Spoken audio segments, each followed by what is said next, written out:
ভাই আপনার বাড়ি কিনা আপনাকে এলাকা নতুন দেখতেছি। বাসা আমার নেই, আমি আলমের বেড়া। ঠিক আছে চলো।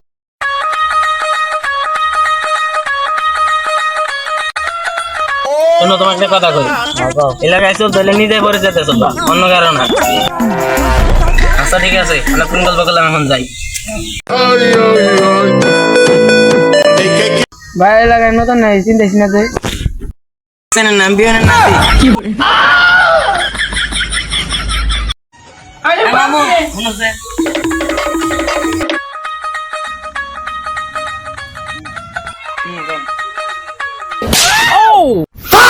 কি ব্যাগ মাল লাগে আমাকে দাদা বারা মার না পারা নজনের পরিচয় দাও।